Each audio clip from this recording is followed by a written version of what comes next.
Soul Simmers, and welcome back to a brand new episode of the Pack Legacy Challenge. A legacy challenge where every generation is a new pack and we get to play through all of them.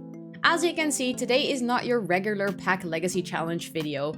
I am doing a speed build. We're building the new house for Dawn and Parker.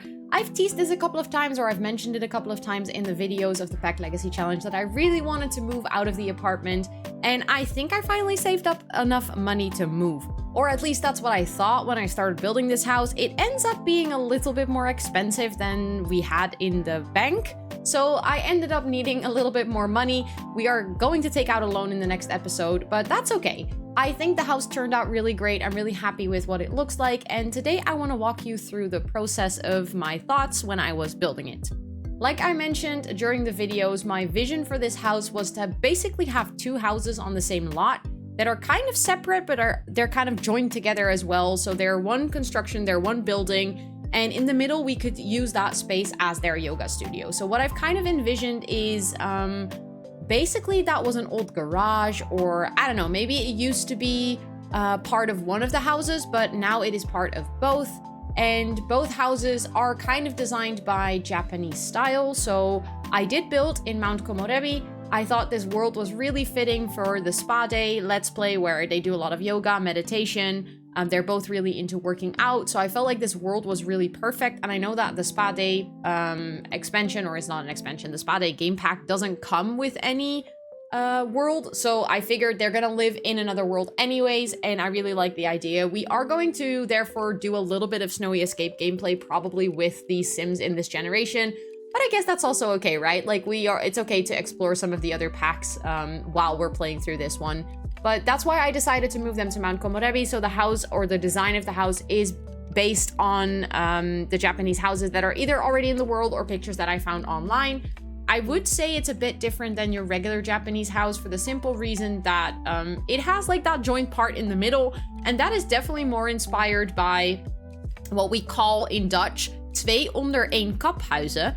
Not that I would expect you to understand what that means. It's a very Dutch way of saying it, but it basically means two houses under the same hood, or like under the same roof. So you have two families living under a conjoined house, and that's what I tried to recreate, but then kind of give that Japanese twist to it. And as you can see here, it's slowly coming together. I tried to use as much of the space on the lot. I decided to not get too much of a big lot. I like the idea of not having too much outdoor space, because then I would have to do a lot of landscaping and decoration, and I don't know, I felt like that didn't necessarily fit with the minimalistic lifestyle. Obviously, the goal is that these Sims are eventually going to become really rich, but they're not going to have a lot of possessions. I also tried to completely follow this through on the whole build, that the house looks luxurious and like well decorated, but it doesn't look full.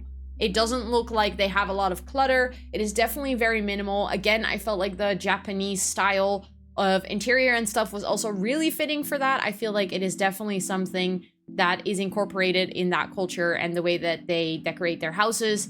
To have that minimalistic but still like rich looking. I'm not saying that is like rich as in it has to be with like a lot of money, but everything looks like taken care of, and I feel like that really fits with kind of the generation or the style that I'm trying to have with this generation of the Pack Legacy Challenge. So I really like that. I think it really fits.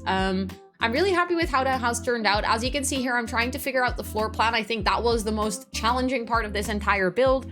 Because of that conjoined space in the middle, I obviously wanted them to be, both of them, to access that space from their house and not necessarily always have to go outside.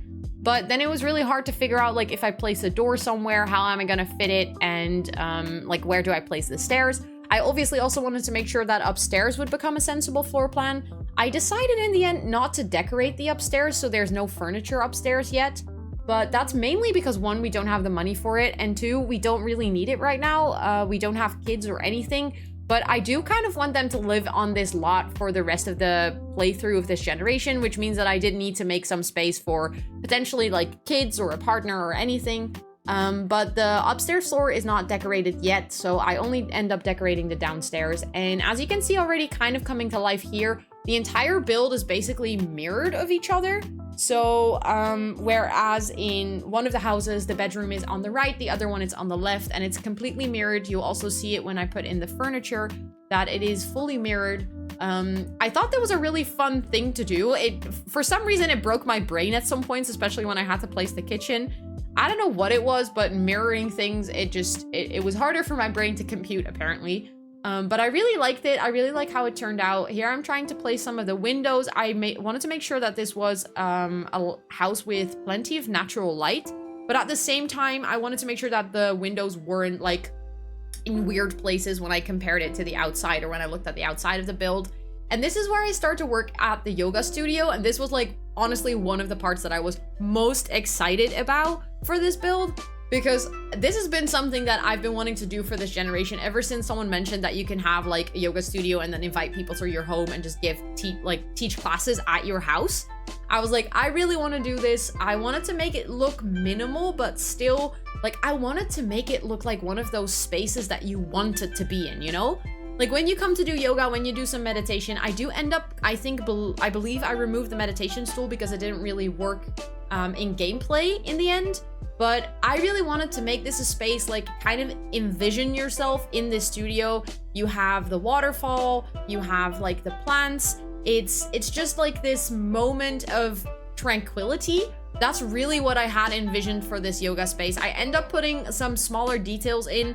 I obviously made this build as I always build. I am all over the place. I am this person that starts to decorate one room and then gets terribly distracted by an item that I find. I'm like, oh, that would fit so well in this room in the house, or oh, that's such a nice detail for the bathroom. And then I just get horribly distracted.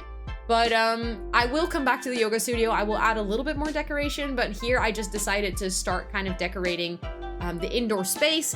I struggled a little bit where to place the kitchen because it was a big open space and I didn't really want to create any separated rooms anymore. I wanted to keep the space quite open, but then I also wanted to create a kitchen that was a little bit like separated from the rest of the build. And I think I managed to do that really well with this half wall. It keeps the space very open. It also keeps the stairs in kind of a sensible place. While at the same time, if you walk into the build, it's not like immediately your front door is in the kitchen. Here is also where I decide that this part of the house is going to be Dawn's side of the house. So I start to throw in some of the pink details. Obviously, Dawn is kind of like a girly girl. So I never do too much of the pink, but I think I really wanted to do that in this build and make it a little bit more girly. Also, this is where you see me getting terribly distracted. I found a salt lamp and I was like, wow, that salt lamp would fit so well in the yoga studio. And then I was back to the yoga studio, even though I was technically working on Dawn's apartment. But this is where I realized it would be nice to have maybe some towels. I later on also add like a little lemonade tray to, if your Sims are like they've done some yoga, they can grab themselves something to drink. But I really like the simplicity of how everything turned out. I think with everything, I definitely managed to keep that sort of minimalistic theme while still making it look cozy. But as you can see, I'm trying to put in a lot of like the soft pastel-y pinks for Dawn's room. I really liked how the kind of like the lighter wood on the floor and then mostly the white walls contrasted with the kind of pastel-y pink. I felt like it looked really homey and it looked really cozy. And I kind of want to have a more pastel house now, like more pastel pinks and stuff. It kind of inspired me. I have to say, I was never really a pink girly, but decorating this apartment, it's starting to transform me, I would say. But yeah, I'm trying to decorate it. Again, I wanted to add some clutter, but not too much. I definitely wanted to make the apartment look like someone was living there. So I have some toiletries. I have a little bit of like plants and tissues and stuff, but not too much. And everything looks quite organized and neatly stowed away. Because that was really what I wanted to do with this build is I wanted to make sure that it fit that kind of I'm living the luxurious lifestyle while not having too many things. So the things they do own have to look a little bit more expensive and a little bit more fancy. This is also where I decided if I also add a pink rug, it will become too pink. So I need to kind of contrast that a little bit with another color. I decided to add that sage green that you can also see in the yoga studio. So therefore there becomes like a little bit more of a cohesion between all the different places. And I have to admit, it was kind of hard finding paintings. I didn't want to leave the walls completely empty because I felt like it would make more sense if there was something on the walls. If I wasn't going to put any wallpaper, I also didn't want to leave it completely white. But at the same time, there is a lot of paintings in The Sims that are super, super busy. There's not a lot of kind of more minimalistic or like downtoned paintings.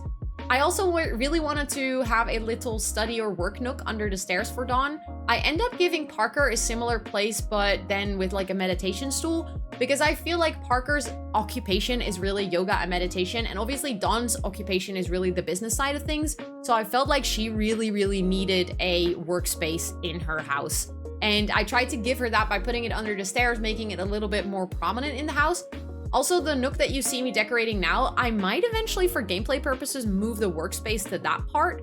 Although I also kind of like it being under the stairs, and then potentially when we have kids, we can use that space where now it's just kind of like a random bookcase and some coats hanging on the wall for maybe some baby or some kid stuff, because I totally did not take any of that into account right now. Also, I might potentially, if we have kids, move the main bedroom upstairs, because obviously if you play with infants and toddlers, it's going to be super annoying to have to carry them up and down the stairs all the time.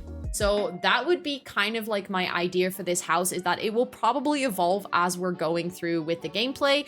I noticed myself when I already recorded the first episode where they live in this house while I'm recording this voiceover, so obviously my recording schedule is a little bit all over the place at this moment. But I already realized that, for instance, I didn't have any counter space in the kitchen to add the tea brewer, which we definitely need for their aspirations. So I end up making some small adjustments as soon as I start playing in the house.